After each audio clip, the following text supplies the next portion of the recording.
सोचिए, आप एक मंदिर के बाहर खड़े हैं। एक औरत आपके पास आती है, साड़ी में, शांत चेहरा, माथे पर बिंदी और हाथ में पूजा की थाली। वो आपको देखती है, मुस्कुराती है और कहती है, तुम्हारी समस्या का समाधान मेरे पास है। आप सोचते हैं, कोई साध्वी होगी, कोई धार्मिक महिला होगी, लेकिन हकीकत ये है कि उस एक मुस्कान के पीछे छुपा था मौत का पूरा प्लान। और जैसे ही आप उसके साथ चल पड़ते हैं, आपका नाम हमेशा के लिए गुम हो जाता है। ये कहानी है एक ऐसी महिला की जिसने भक्ति, विश्वास और धार्मिक आस्था को बना लिया था मौत का हथियार। जिसने चेहरा कभी नहीं बदला, लेकिन लोगों की किस्मत जरूर बदल दी। उसका नाम था केडी केम्पम्मा, लेकिन लोग उसे जानते हैं एक और नाम से, साइनाइड मलिका। मैं हूं Tarak Mandaliya and you are watching the case world, जिसमें हम सामने लाएंगे एक ऐसी महिला की कहानी जो भक्ति के नाम पर मोक्ष नहीं, मौत बांटती थी।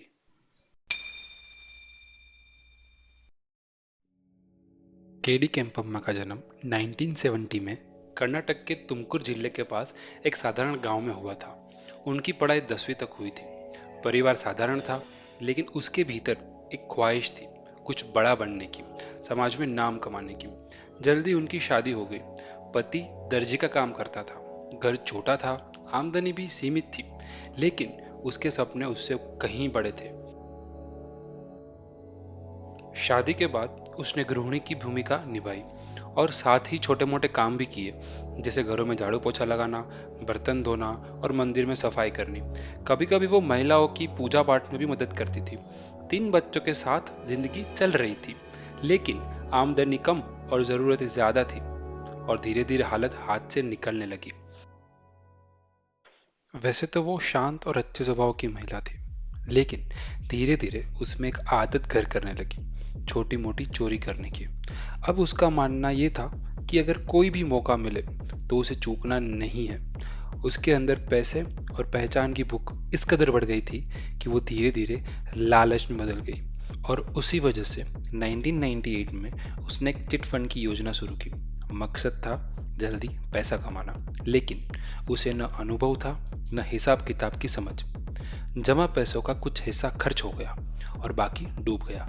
जब पैसा लौटाने की बारी आई तो वो असमर्थ रही। शिकायत दर्ज हुई और इसी धोखाधड़ी के मामले में उसे पहली बार जेल जाना पड़ा था। जेल से बाहर आने के बाद समाज ने उसे नकार दिया था। एंड इसी के बाद उसका पारिवारिक जीवन भी टूट गया। पति ने उसे और बच्चों को घर से निकाल दिया। ये घटना का उसके ऊपर सबसे बुरा असर हुआ। अब वह अकेली थी, 3 बच्चों के साथ, बिना नौकरी, बिना सहारा। उसने गुजारा करने के लिए कई काम किए। मंदिरों में सफाई करना, घरों में बर्तन करना, स्कूल में रसोई का काम किया। एंड कुछ समय के लिए उसने सोने की दुकान में भी सहायक के तौर पर भी काम किया। ये साफ नहीं है कि उसने काम छोड़ा या उसे निकाला गया, लेकिन वहाँ काम करते हुए उसने सोने की असली कीमत, असली पहचान और एक ऐसी चीज के बारे में सीखा जिसे वह बाद में गलत तरीके से इस्तेमाल करने वाली थी। नाउ एज आई मेंशन कि वो मंदिर में सफाई का काम भी करती थी, और वहाँ काम करते हुए उसने एक चीज को ऑब्जर्व किया कि वहाँ आने वाली कई महिलाएं अकेली, मजबूर या दुख में डूबी हुई आती थी। कोई बीमारी से परेशान तो कोई संतान की चाह में। यहाँ से उसके मन में एक खतरनाक ख्याल आया। ऐसे लोगों को निशाना बनाकर वह बिना शोर शराबे के पैसा कमा सकती थी। और यहाँ से उसका आपराधिक सफर शुरू हुआ।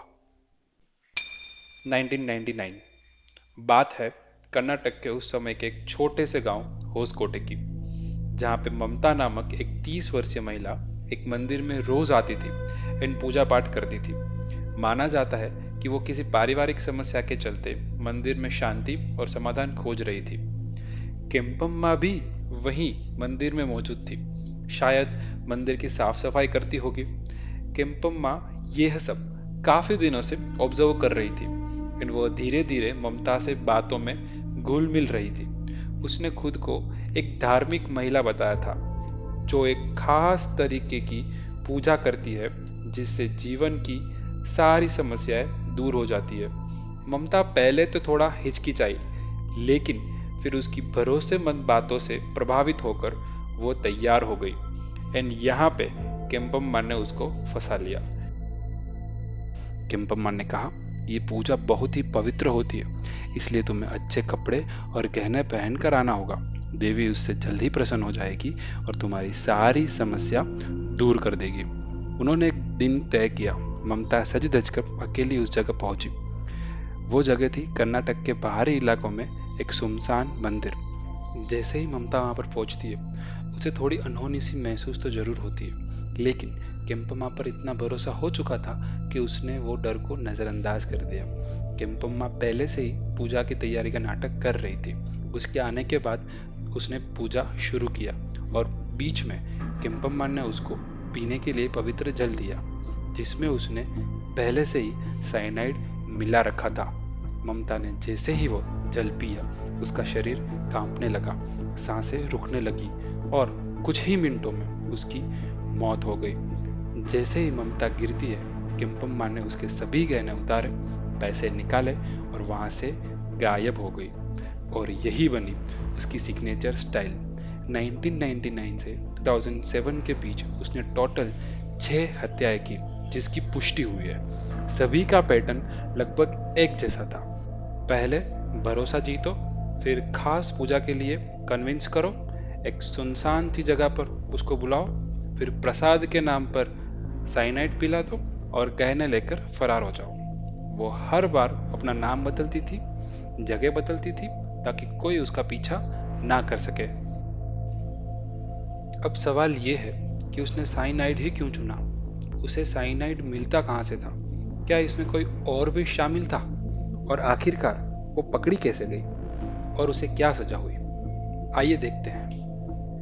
केम्पम्मा के लिए साइनाइड को यूज करने के लिए मेन 2 रीजन थे। पहला रीजन, साइनाइड को अगर किसी चीज में मिलाया जाए, खास करके कोई मीठी चीज में, तो उसकी ना तो कोई गंध आती है और ना ही कोई स्वाद आता है। और दूसरा, अगर मौत के तुरंत बाद पोस्टमार्टम ना किया जाए तो उसे ढूंढना लगभग नामुमकिन हो जाता है और मौत को नेचुरल डेथ का प्रमाण दिया जा सकता है। और ये सब उसने फिल्मों से सीखा था। अब सवाल ये है कि क्या साइनाइड मिलना इतना आसान था?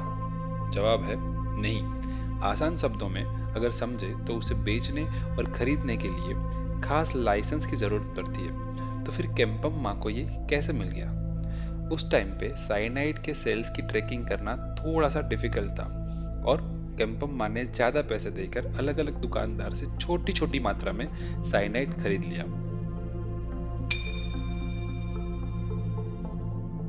अब हुआ यूं कि उसने 1999 में पहला मर्डर किया। उसके बाद सीधे 2007 में नवंबर से दिसंबर तक 5 और मर्डर कर दिए। उस समय पुलिस और न्यूज़ में ये मामला काफ़ी गर्म था। ऐसे में केम्पम्मा ऐसे ही किसी पीड़ित के गहने बेचने के लिए एक ज्वेलर के पास जाती है। अब वो ज्वेलर भी आप जैसा ही सतर्क रहता था। उसे केम्पम्मा पर शक हुआ क्योंकि उसने इसी तरह की कुछ खबरें मर्डर और चोरी से रिलेटेड पढ़ी थी।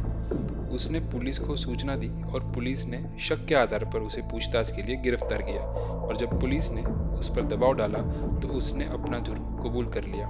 जब पुलिस ने उसको गिरफ्तार किया तो उसने अपना नाम जयम्मा बताया था, लेकिन ऐसा माना जाता है कि मल्लिका नाम का यूज उसने पिछले कई सालों में कई बार किया था। So, this was the most common name mentioned by the victim's family as well as witnesses. So, police started calling her Mallika and then media has given wind to that. गिरफ्तार होने के बाद उस पे 6 हत्याएं, चोरी और धोखाधड़ी करने के लिए कई सारे मुकदमे चले and at the end court ने उसको उम्र कैद की सजा सुनाई। एंड ऐसे बनी वो India's first convicted female serial killer. तो ये थी केडी केम्पम्मा की कहानी। ये कहानी भले ही पुरानी हो, लेकिन आज भी हमें धार्मिक आस्था के नाम पर कई सारे क्राइम के किस्से सुनने को मिलते हैं और आज भी हमें ये एहसास नहीं हो रहा है कि हमें एक सतर्क और सावधान समाज की ज़रूरत है। तो सतर्क रहें, सावधान रहें और किसी पे भी जल्दी भरोसा ना करें। Thank you for watching this video. Do like, share and subscribe. Also comment if you have such stories that you feel like other needs to know. Thank you.